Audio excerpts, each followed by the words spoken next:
Vamos lá, Bárbara. Nessas primeiras 24 horas, me parece, pelo menos, que o atentado fortalece o governo, fortalece o Supremo Tribunal Federal, fragiliza a agenda bolsonarista ali, né? Principalmente a tese da anistia ao 8 de janeiro. É a sua percepção também, Bárbara? É sim, Caio. Acho que tem algumas camadas aí que jogam contra o ex-presidente Bolsonaro nesse momento aí, né, o day after desse atentado. A primeira delas, assim, institucionalmente falando, em termos de investigação, isso deu força para a Polícia Federal concluir na semana que vem aquele inquérito que envolve a trama ali de atos de 8 de janeiro e fazer essa relação. Na minha visão, não há nada que indique que não vai dar em nada. Não há nada, não há nenhum elemento que a gente possa dizer ainda que é um indício de que não vai dar em nada. Bom dia, senhoras e senhores. Hoje é 17 de novembro de 2024, são 9 horas da manhã.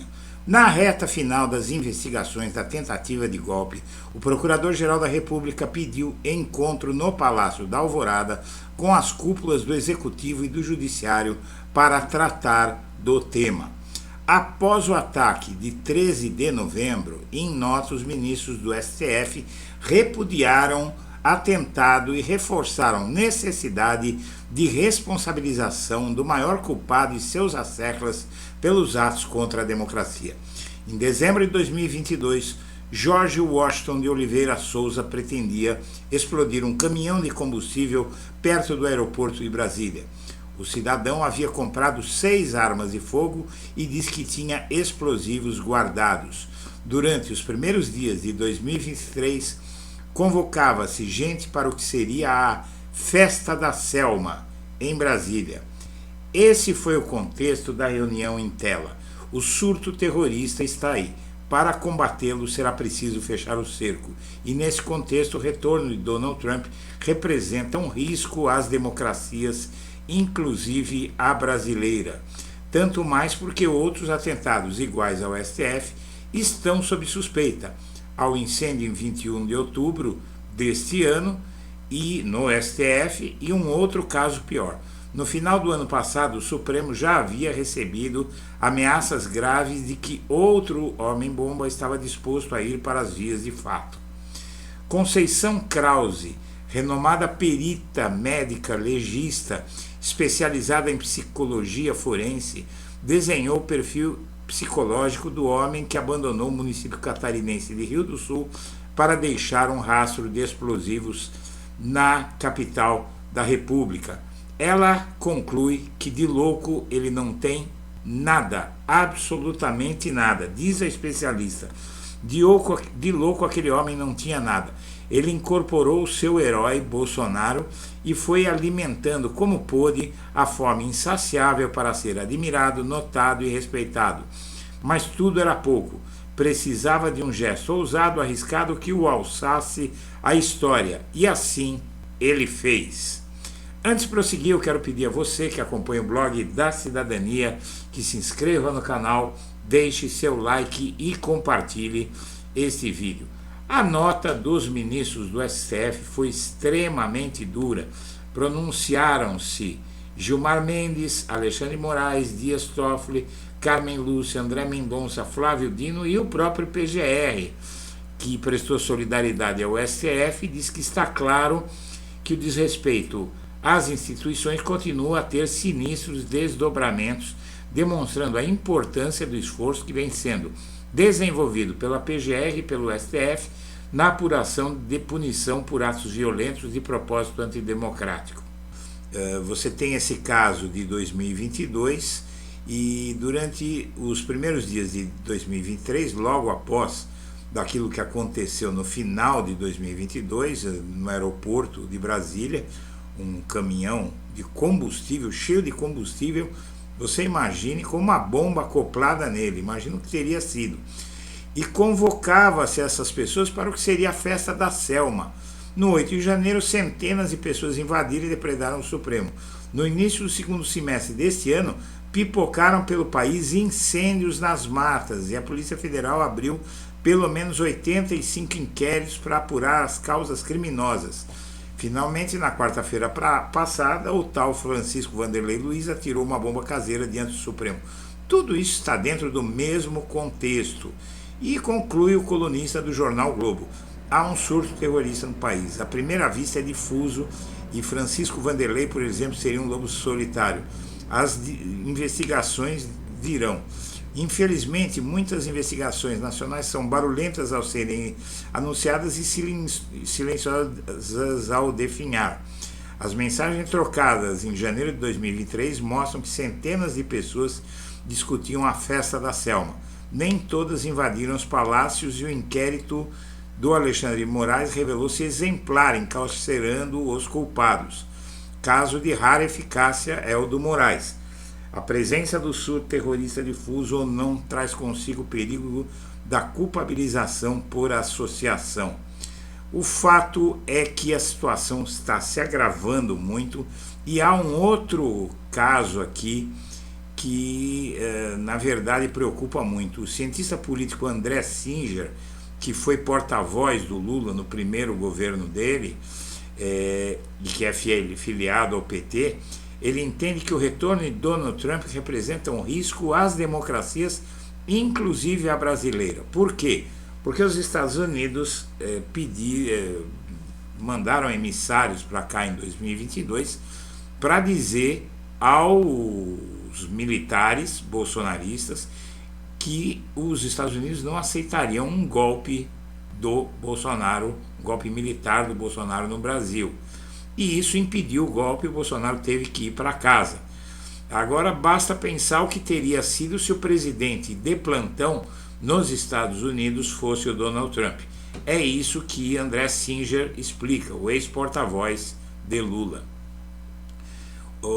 E após o atentado, o PGR vai agravar.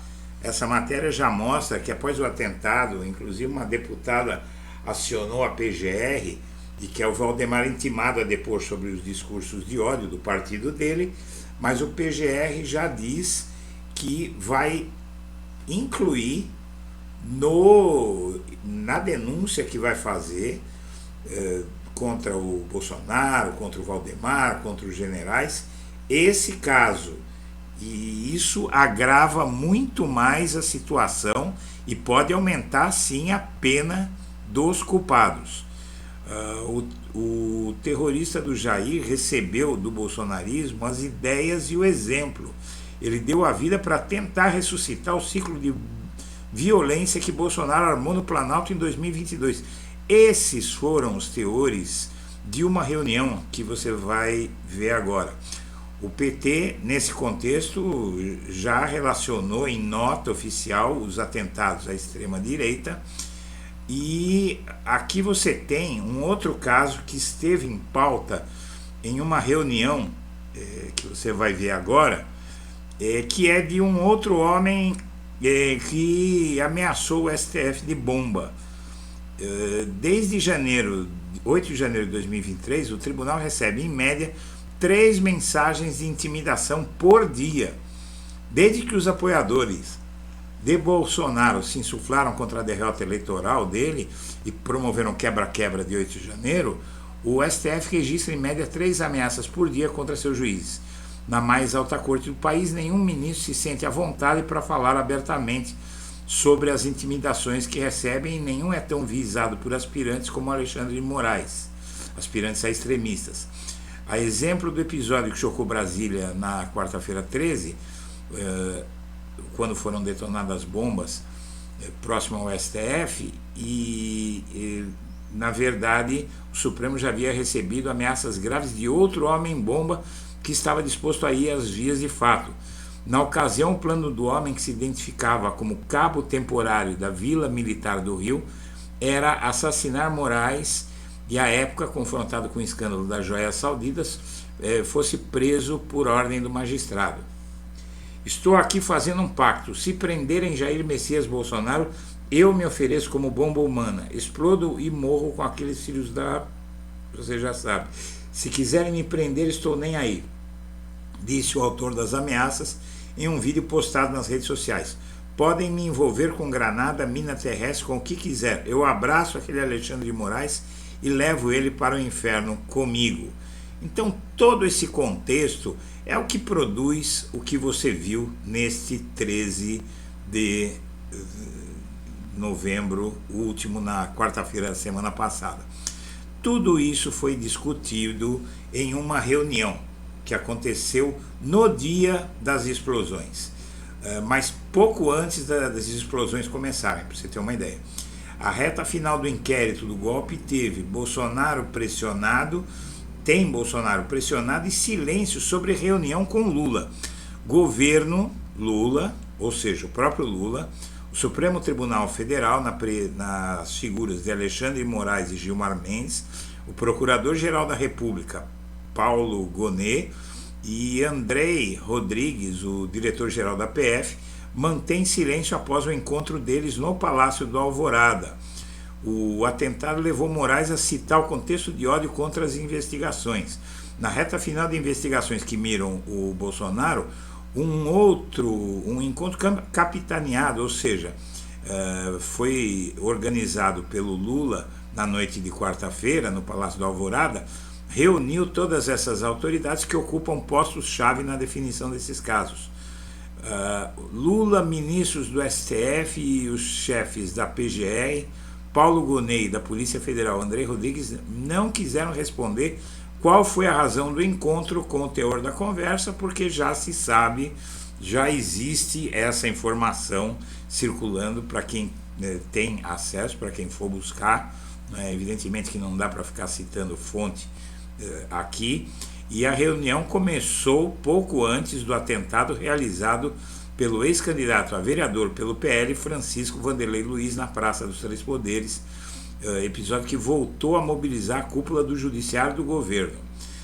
Bolsonaro já foi indiciado pela Polícia Federal em vários inquéritos com provável repetição desse desfecho em relação às apurações dos crimes. Agora cabe ao Gonet oferecer a denúncia, e ele foi lá falar, minha amiga, meu amigo, sobre essa denúncia. Até porque essa história de o sujeito ser um lobo solitário, de ser louco, isso não cola. Psicóloga forense traçou o perfil do homem que queria ser o Coringa e disse que de louco ele não tem nada. Ela diz que de louco aquele homem não tinha nada, incorporou o seu herói e foi alimentando como pôde a forma insaciável para ser admirado, notado, respeitado, mas tudo era pouco. Ele precisava de um gesto ousado, arriscado, que o alçasse a história, assim como todos os outros, né? Todos os outros que cometeram esses atos, o George Washington lá em Brasília, o outro que ameaçou explodir o STF, todos eles agem no mesmo propósito. A Procuradoria, a Polícia Federal, o governo, o STF, em maioria absoluta, com exceção talvez de 2 ministros, Nunes Marques e André Mendonça, estão todos convencidos que é preciso sufocar esse bolsonarismo radical que atira bombas, e para fazer isso só tem uma forma, é condenar os autores, os mentores intelectuais disso, a começar do principal que desencadeou esse processo de loucura no país, que foi o Jair Bolsonaro. Senhoras e senhores, eu agradeço a atenção e deixo o meu abraço para todo mundo.